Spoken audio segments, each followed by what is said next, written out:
Hey everybody, it's the Review Revolution back at you with the second, we'll say second, of the Superman Batman Public Enemies set of reviews. The first one, of course, being the one right before this, the Superman Batman Public Enemies DVD review. Thank you everybody who made comments on that. That was my first attempt at something a little bit more involved than just showing you the box.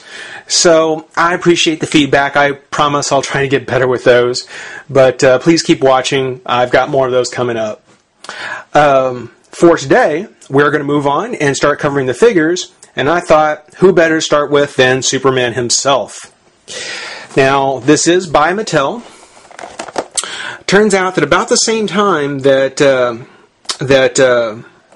obviously this is coinciding with the Public Enemies DVD. I mean, it's got the same logo on it. It features the same artwork for the characters. But it just so happens that about the same time that DC Universe Wave 10 was coming out as a Walmart exclusive, so was Superman. So was the DC or the Public Enemies series, which is exclusive for Target. So, you know, even though there were new figures coming out, new waves that were coming out that were only for Walmart customers, Target was not left out. They did actually get the Public Enemies series. Funny enough, you can still pick up at least 4 of these characters. The Batman, the Batman and Superman, which actually they do have variants, which I don't have. I may actually, if I find them, I'll get them. But Batman and Superman, Icicle, and Silver Banshee, these are pretty much still available, at least at my Target. So, you know, if you haven't picked up this wave yet, yeah, it's been a little while, but it's still out there. You can still find them. Black Lightning and Major Force, I'll tell you, I had to break down and get mine on eBay. I just could not find them in stores. So I did go ahead and get mine. Completed, we do have a Brimstone, which my apologies, I know I called him Cinder before. Actually, it is Brimstone. Buy all figures to get him. There's no write-up on the individual characters. It's got Lex Luthor for president.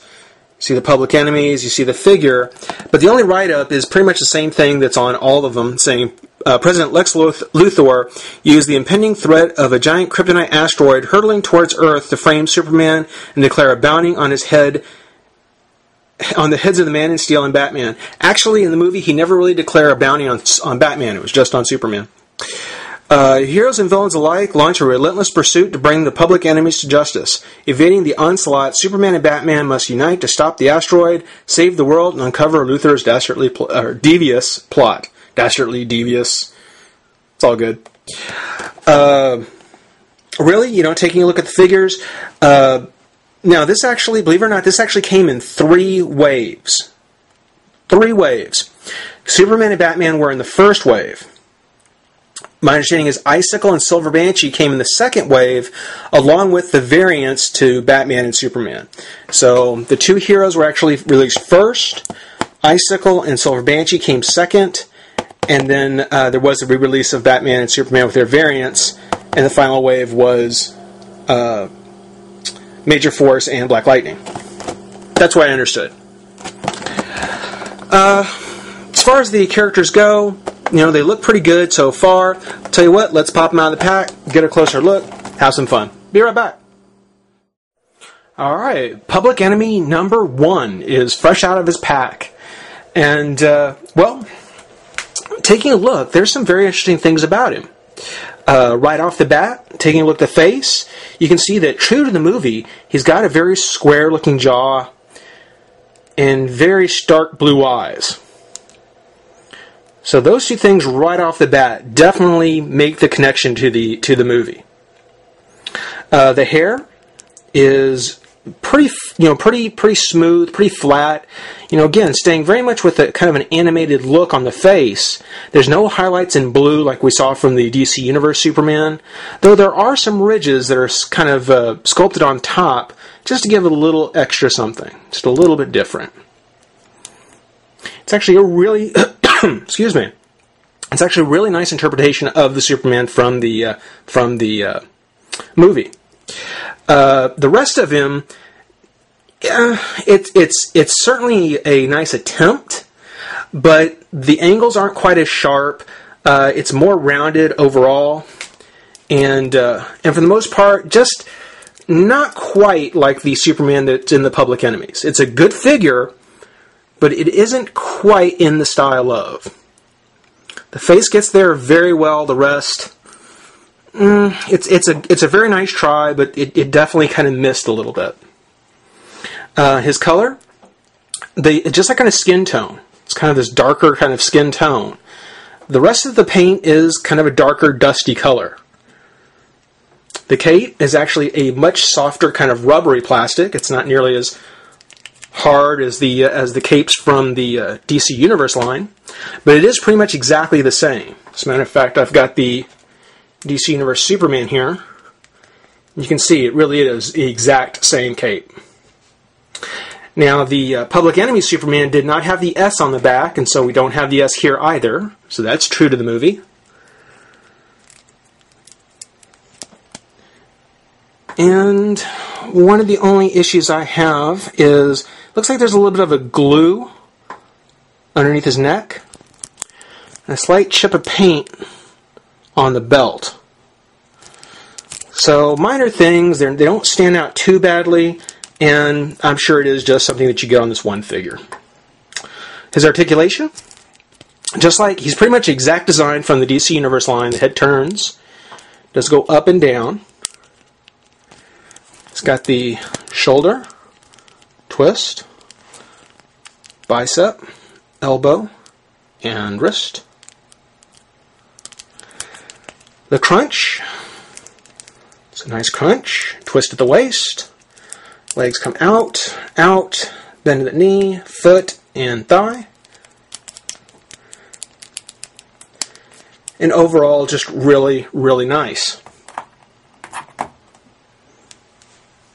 When you compare him, though, to the Justice League, excuse me, the DC Universe Superman, and this one is rather prone to falling over, actually. You can really see, though, that the keep wanting to say Justice League, the Public Enemy Superman, scale-wise, is a bit larger. Not so much that you might notice right out of the box, but as soon as you stand the two of them together, yeah, see what I mean? But as soon as you see the two of them together, you can tell that the Public Enemy Superman is slightly larger in scale. Now, that makes me ask just one question. If Mattel had had the Public Enemies mold when the Superman and He-Man 2-packs were released, and here he is, by the way, the one that came in the 2-pack, now with Power Sword, thanks to the weapons pack that I got. Oops, stay. If we had the Public Enemies scaled figure, I would like to know why Mattel did not choose to use that scale, or that particular body. I mean, when we take the Public Enemies out, you can really see how Superman looks just tiny. Tiny compared to He-Man. And yet, when we bring in the Public Enemies, yes, I mean, it's still smaller, but it's much closer in scale. And I would argue that you could have used even the exact same figure because it included the comic book, and certainly, you know, this one has a very comic appearance to it. So that's something where I think Mattel could have actually done better with that one pack and being able to reuse this particular figure, except in just this one shot. Along with Superman, we do get, with each of the Public Enemy figures, a base. Basically, it's just the typical DC Universe base with the Public Enemies painted on top. and the arm to Brimstone. Excuse me, pardon me. So we got the arm to Brimstone. Kind of a translucent red. I'll probably show that off a little bit once we get him finished. But for now, this has been the Review Revolution, saying rate, comment, subscribe, join the revolution, and we'll see you soon. Bye-bye.